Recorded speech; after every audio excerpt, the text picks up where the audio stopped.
qytetarëve që ndodhen në ambientet e xhamisë, apo është thjesht panik dhe frikë për shkak të zhurmës dhe tensionit që krijohet nga hedhja e molotovëve? Atëherë zoti Këlliçi, mund na thuash çfarë po ndodh? Daljana, kam këtu Belind Këlliçin, nuk e di. Po, dhe të lutem pyete pak edhe si do të vijojë. Mund merrni pamjet live, janë edhe bombula gazi helmues brenda në xhami. Në fakt zoti Këlliçi sapo e raportoja këtë gjë. Megjithatë, policia e shtetit ka pretenduar, po hidhet edhe në këto momente gazociellës edhe mendoj që do t'i duhet largohet. Nuk po ndodh asgjë. Por policia ka pretenduar që ju keni përdorur në protestën e 10 shkurtit molotov në mënyrë pa precedent dhe për këtë arsye nuk garantoj edhe tubimin tuaj. Si do të vijojë protesta, çfarë po ndodh?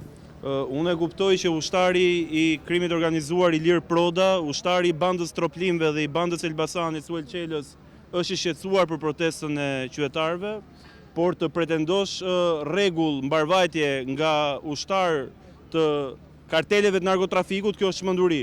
Ne kemi marrë pjesë në një protestë tërësisht paqësorë, ju e shihni që masat e ndërmarra janë tërësisht jo proporcionale. Këtu nuk po ndodh asgjë. Ja ku jeni dëshmitar me mua, hidhet gaz në mënyrë pa precedent, sulmohen qytetarët protestues në mënyrë pa precedent. Tu nuk keni asnjë njerëz duke shkaktuar as edhe një revolt, as edhe një problem.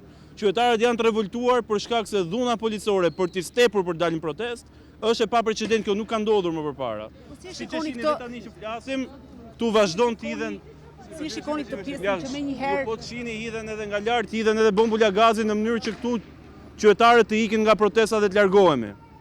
Si e shikoni reagimin e policisë, sepse ndryshe nga protesta e 10 shkurtit, ditën e sotme ka pasur një reagim të menjëhershme të forcave të policisë. Po ndjek policia një strategji për t'u shpërndar? Policia po ndjek një strategji për të mos lejuar tubimin. Pra që në fillim ne kemi padur të dhëna, sepse ka edhe policë ndershëm, jo të gjithë janë një lloj, pra kur unë them Ilir Proda është bandit dhe ushtari i krimit organizuar, nuk do të thotë që të gjithë oficerët e policisë së shtetit janë të tillë.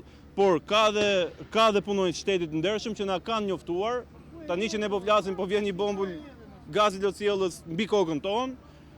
Na kanë informuar që do të kishte masa tërësisht jo proporcionale që në nisje të protestës. Kjo për të penguar zhvillimin normal të tubimit tërësisht paqësor. Ju e shihni që nuk ka të ri, ju e shihni ka familjar, ka qytetar, ka zyrtar të Partisë Demokratike që janë vendosur për të protestuar paqësisht.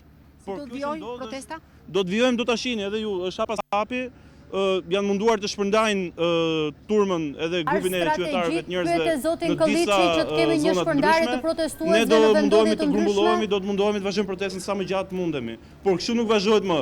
I bindur jam që në momentin e parë që ne do të thrasim një protestë radhës, do të ketë një skenar tjetër, nuk mund të vazhdojmë as ne më kështu. Daljana Sedie, kolegja ime nga studio, po më pyet nëse është strategji e Partisë Demokratike shpërndarje protestuesve në vendodhje të ndryshme ka ndodhur për shkak të gazit helmues, ka ndodhur për shkak të konfliktit që nisi sot policia e shtetit. Tjetër e ka fjalën zoti Kolliçi kur thotë nuk mund vazhdohet më kështu, Klodi. Çfarë parashikon në policia civil që na kanë marrë përdhunshëm qytetarë dhe të rinj që kanë qenë pjesëmarrës në protestë.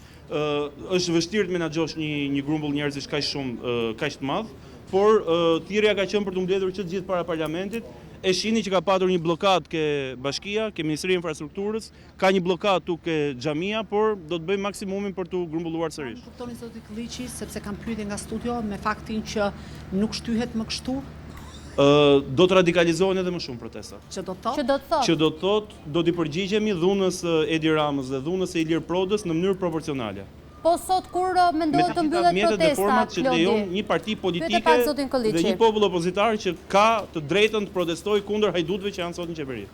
Ka pasur zëra ditë e fundit zoti Këlliçi që mund të kishte edhe vendosje të një çadre, duke përsëritur skenar të mëhershëm të përdorur nga opozita pavarësisht se kush e drejtonte forcën politike. Ju keni drejt zonja Lala, po këto zëra kanë qarkulluar në media, kryesisht në mediat e qeverisë sponsorizuara nga vetë mazhoranca dhe nga vetë zyra e PR-it dhe komunikimit e kryeministrit. Nuk ka patur një skenar të tillë. Unë e kam parë në media, nuk është diskutuar në asnjë moment në Partinë Demokratike. Ju garantoj që në momentin e parë që ne do të vendosim të qëndrojmë, do jetë një qendresë shumë serioze e vendosur dhe nuk ka të bëjë asgjë dhe nuk ka asnjë paralele mes qendresës sonë dhe atij paralelizmi që kryeministri do të heqë me vitin 2017 dhe me çadrën e vendosur në vitin 2017. Pyetja e fundit, si do të vijojë protesta? Kur pritet të mbyllet? Paqësisht nga ana jonë, po ju mjafton, unë ju falenderoj që jeni këtu, ju falenderoj që pasqyroni realitetin çfarë po ndodh. Por siç e shihni, protesta nga ana jonë do të vazhdojë paqësisht derisa të mundim të grumbullojmë gjithë protestuesit që kanë ardhur. Duhet kuptoni, këtu ka nëna, ka të moshuar, ka të mitur, ka fëmijë shoqëruar me prindër, ka të rinj, ka të reja, që kanë dalë për problemet e tyre. Jo të gjithë janë antarë të Partisë Demokratike apo simpatizantë apo funksionarë Partisë Demokratike. Ne do të vijojmë qendresën. Faleminderit ju. Mirë, Klodit, falenderoj për raportimin. Kjo protest, kështu që do duhet të presim. Mirë, do të kemi mundësinë që të rilidhemi sërish bashkë për të na raportuar me detaje, duke monitoruar kështu në kohë reale zhvillimet